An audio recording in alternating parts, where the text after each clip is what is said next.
আমি রামনারায়ণ গৃহস্থের অমৃত কথা চ্যানেল থেকে আপনাদের কাছে এসে গেছি। এই যে দেখুন, এই যে কত সুন্দর, কত মনোরম, কত সুন্দর দেখুন। এইটি হচ্ছে ভৈরব স্থান, বুঝতে পেরেছেন? এইটি একদম আদিম যুগ থেকে এই ভৈরবের স্থান এখানে আছে, বুঝেছেন?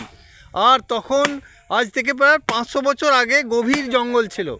এইটি একটি গভীর জঙ্গল, আর এই জঙ্গলের মাঝে এখানে বাবা ভৈরবের স্থান। এখানে ভৈরবের পুজো টুজো হতো, বরাবর হতো। আমার ধরুন 70 বছর বয়স, আমি শিশু থেকেই দেখছি, আমাদের পূর্বপুরুষরাও দেখেছে।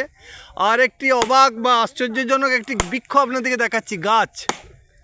এই যে গাছটি দেখছেন না, এই যে বড় গাছটি, এই গাছটি হলো কোচ রাজা, কুচবিহারের কোচ রাজা, বুঝলেন? আর যে আপনার কামরূপ কামাখ্যার মন্দির তৈরি করেছিলেন আসামে, সেই মন্দিরে ওখানে তন্ত্রমন্ত্র সাধক শেখার জন্য অনেক সাধকরা যেত। তা ইতিহাস শুনে আমি যতটা জানি আর কি, যে এই কীর্তনপুর বলে একটি গ্রামের ওখানে একটি ব্রাহ্মণদের লোক নাকি, উনি নিঃসন্তানে বিয়ে থাও করেননি নাকি, উনি ওখানে গিয়েছিলেন আসামে, এবং আসামে থেকে ওইখান থেকে উনি নাকি শেষ জীবনে এই গাছটি চালিয়ে নিয়ে এসেছেন। এই জন্য এটি চালানি গাছ বলে। এই গাছটির নাম আজ পর্যন্ত কেউ জানে না, বুঝেছেন? কোনো লোক জানেন না। আর এই পূর্বপুরুষ ধরে এই যে ধরুন দেখছি দিয়াসি, ইনি হলেন দিয়াসি। এই যে এনাদের পূর্বপুরুষ ধরেই এনারা এখানে আছেন, ওনার বাবারা দাদুরা সবাই আছে। দেখুন এই ভদ্রলোকও এখনও পর্যন্ত দেখুন নীরবে এই ঠাকুরের সেবা করে যাচ্ছেন। চাওয়া পাওয়ার কিছু নয়, কিন্তু উনি এসেছেন, ওনাদের পৈতৃক জিনিস, দাদু বাবা টাবা বংশ পরম্পরায় ওনারা এখানকার দিয়াসি, এবং ওনাদেরই সব ঠাকুর আপনাদেরকে দেখাচ্ছি। এই যে দেখুন, আর এই যে বট গাছটি দেখছেন না, এই বট গাছটি আমাদের এখানেই আছে, এখন দ্বিমত পোষণ হচ্ছে, বুঝতে পেরেছেন?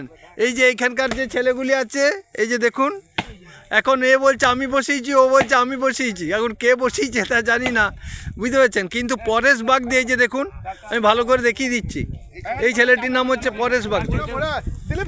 এই যে দেখুন, এই যে দেখুন, এই যে দেখুন।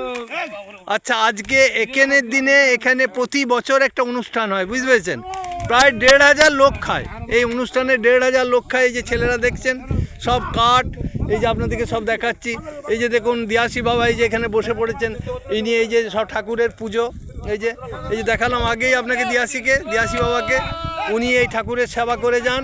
এই যে দেখুন, এই যে আপনার কিছু বলার আছে এই ব্যাপারে? হ্যাঁ, উনি কিছু বলতে চাচ্ছেন না, লজ্জা করছেন, ওনাদেরই বংশ পরম্পরা সব ঠাকুর আর কি, বুঝেছেন? এই একেনের দিনে অনুষ্ঠানটি হচ্ছে, এইখানে দেখুন ভোগ হচ্ছে। এই যে দেখুন, আপনারা দেখুন ভোগটি কেমন হচ্ছে।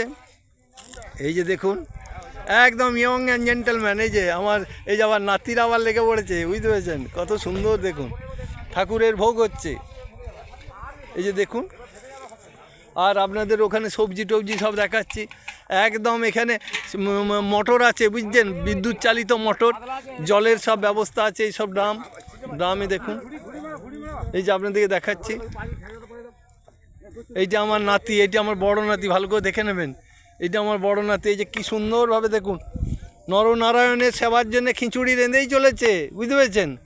এই যে দেখুন মূলো, আপনাদেরকে একটি দেখাচ্ছি। মূলো, এটি হচ্ছে রমা কলাই, বুঝতে পেরেছেন? এটি রমা কলাই। এটি পালং শাক, এই যে ফুলকপি, এই যে দেখুন আলুর ড্রাম, একদম দেখুন ডেকচি ভর্তি করা আলু। এটি দেখুন নারকলকে কত সুন্দরভাবে করেছে। এইটি হচ্ছে দেখুন গাজর, এটি বিট, এগুলি হচ্ছে সব মশলা।